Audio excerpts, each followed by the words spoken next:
여러분 안녕하십니까, 진성호입니다. 속보 하나 전해드리겠습니다. 청와대가 문재인 대통령과 여야 대표들과의 만남을 제안했는데 통합당이 거절했다고 밝혔습니다. 거절했으면 그냥 안 하면 되지, 또 이렇게 공개적으로 미래통합당의 반대로 여야 대표와의 회담이 무산됐다고 책임을 떠넘기는 듯한 발언을 한 것입니다. 자, 왜 그랬을까요? 문재인 대통령 그동안 정말 자기 마음대로 했습니다. 176석 민주당의 엄청난 의석을 바탕으로 공수처법 관련 법안, 또 부동산 관련 법안 그냥 막 밀어붙였습니다. 초스피드로 다 통과시키고, 심지어 법사위원장, 이 야당 제1야당의 몫이었던 국회 법사위원장까지도 강탈해 가져갔습니다. 국회 관례고 뭐고 필요 없다. 그동안 자기들은 다 해놓고 이제 마음대로 국정을 주물럭거렸습니다. 그래놓고 문재인 대통령의 지지율이 폭락하고 민주당과 통합당의 지지율이 역전되니까 급하긴 급했나 보네요. 한번 만나자고, 또 만나서 무슨 책임을 떠넘기려고 하는지, 또 무슨 쇼를 하려고 하는지 우리는 알 수 없습니다.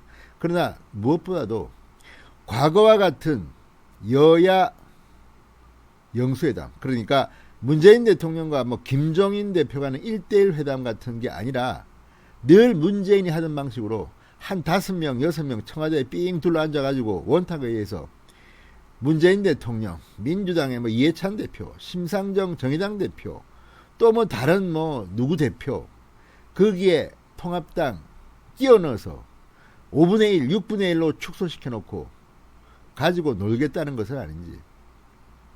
자, 최재성 정무수석이 밝힌 건데요. 형식이나 이런 데 대해서 구체적으로 말은 하지 않았습니다. 뻔하지 않겠습니까? 또 여러 명 모여 앉아서 그 중에 한 명 앉혀놓고 비공개로 해놓고 끝나서 또 일방적으로 내용을 왜곡 발표하는 건 아닙니까? 이런 의심이 드는 것은 그동안 문재인 대통령이 했던 원죄가 있기 때문입니다.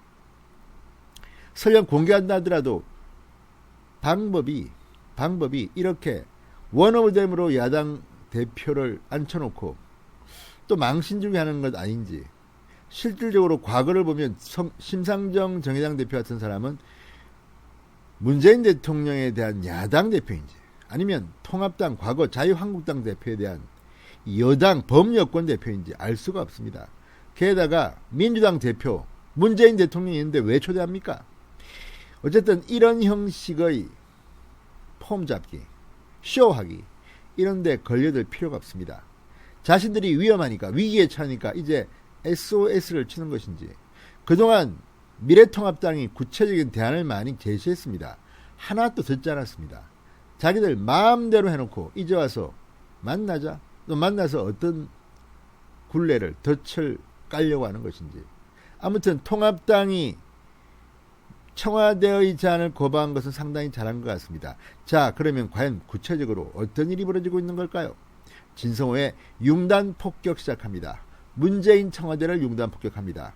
방송에 앞서 아직 진성호 방송의 구독자가 아니신 분들은 붉은색 구독 버튼 눌러주십시오. 더 좋은 방송으로 보답하겠습니다.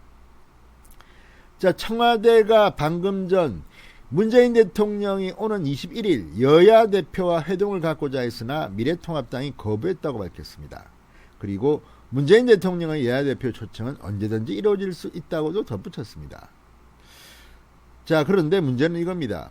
이 여야 대표와의 회동, 말을 들으면 마치 문재인 대통령이 김종인 통합당 대표를 만나는 것처럼 되어 있지만 사실상은 그 방식이 아닙니다. 1대1이 아니라 여러 명 불러놓고, 예컨대 지금 21일 날 이해찬 대표까지 부를 거 아닙니까? 거기에다가 심상정 부를 테고, 또 무슨 이상한 열린민주당입니까? 이런 이상한 정당을 또 부른다고 하면 이게 무슨 형식입니까?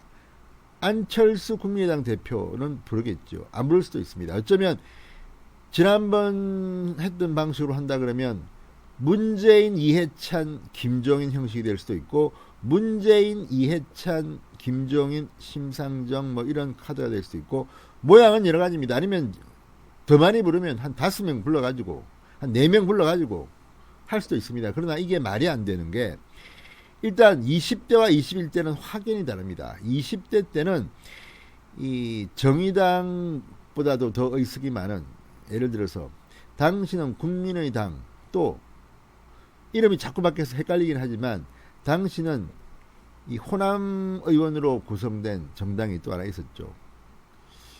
그래서 당신은 정당이 꽤 많았습니다. 근데 지금은 사정이 다르지 않습니까? 자, 어쨌든 지난 국회는 다당제였습니다. 3당 내지는 4당이 원내교섭단체였기 때문에 그때는 여러 명을 불러 모아서 당시 뭐 황교안 대표 그냥 가운데 하나 앉혀놓고 바보 만들려고 했습니다. 이번에는 제3당의 의미가 별로 없습니다. 정의당 작은 정당입니다. 여기에 이 민주당의 아류정당, 오히려 더 진보 좌파 성향이 있는 정당까지도 끼워 넣어서 부른다는 것도 말이 안 되고. 자, 어쨌든 청와대가 어떤 형식으로 제의했는지는 말하지 않았습니다만 이 여야 대표 회동 말이 안 됩니다. 자, 최재성 정무석 오늘 오후 춘추관에서 브리핑을 했습니다.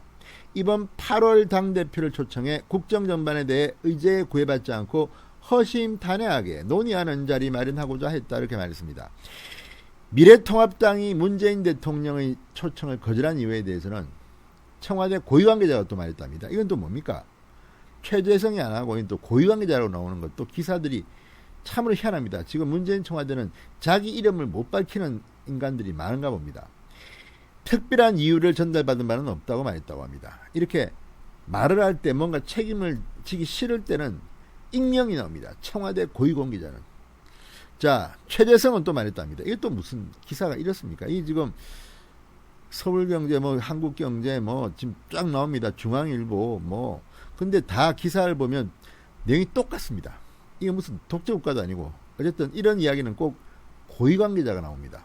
자, 최재성 수석으로 또 이렇게 말합니다. 문재인 대통령은 지난 7월 16일 국회 개원연설에 이어 개원연설에서 여야정 국정 상설 협의체 재개를 비롯해 대화 형식 고집하지 않고 다양한 방법으로 국회와 소통의 폭을 넓히겠다고 했다. 여야와 정부가 정례적으로 만나 신뢰를 쌓고 그 신뢰 바탕으로 국정 전 현안을 논의하고 추진하겠다고 한 바 있다. 여야정 국정상설협의체 분기별 1회 개최 합의에 따라 올해는 지난 2월 국회 사랑채에서 정당 대표와 올해는 양당 원내대표를 초청하여 대화한 바 있다. 자, 어쨌든 이런 것들을 보면 기가 막힙니다. 최재성 수석은 이렇게 말했다고 합니다. 미래통합당은 어제 21일로 제안했던 일정이 불가함을 밝혔다. 문재인 대통령의 여야 정당 대표 대화 제안은 언제든 열려있다. 코로나 확산, 수해 피해, 경제 위기로 국가적으로 어려운 시기에 정치권이 함께 힘과 지혜를 모아주길 당부드린다, 이렇게 말했습니다. 자, 그런데 문제는 이런 겁니다. 이 방식에 구애받지 않는다면 문재인 대통령이 김종인 대표를 따로 만나는지 하십시오. 1대1로. 그러면 만나줄까 말까입니다. 그런데 무슨 지난번같이 이렇게 민주당 대표까지 참석하는 그런 자리에 끼워놓고 또 무슨 말을, 또 김종인 대표가 과거에 민주당 비대위원장을 지냈고 연세가 많으니까 또 불러놓고 함부로 하려는 거 아닙니까? 김종인 위원장이 뭐 그렇다고 호락호락한 사람도 아닙니다만 어쨌든 안 만나기는 잘한 것 같습니다. 이런 형식이라면 만날 이유가 없습니다. 지금 민주당 또는 최재성 뭐 이런 주장처럼 만약에 그 사람들이 어렵다면 일단 통합당이 낸 제안들, 공수처 같은 거 없애버리든지 공수처 관련해서 또는 여러 가지 지금 걸려있는 것들이 있습니다. 이런 것들을 통합당 제안을 받아들인 뒤에 생각을 해야지. 이 뭐 자기들 마음대로 할 거는 다음에서 그냥 둘러리 세워놓고 또 내가 이렇게 센 사람이야, 너 저기 앉아있어. 자, 제일 좋은 자리는 민주당 대표 이해찬, 그 다음 김종인 앉아있어, 그 다음에 심상정. 이런 식이면 이 자리에 가서 뭐합니까? 자, 뭐 꼭 거기 청와대 안에 없으라도 할 말은 다 할 수 있습니다. 공개적으로 제안하면 됩니다. 오히려 비공개로 만나면 또 뭐 이상한 말 할 겁니다. 자, 지금 뭐 문재인 대통령 되는 일이 없습니다. 부동산이면 부동산, 검찰이면 검찰. 자기들 마음대로 검찰 인사 다 하고 해놓고 왜 부릅니까? 이럴 거면 만나서 뭐합니까? 안 만나기를 정말 잘했습니다. 진성호의 융단 폭격이었습니다.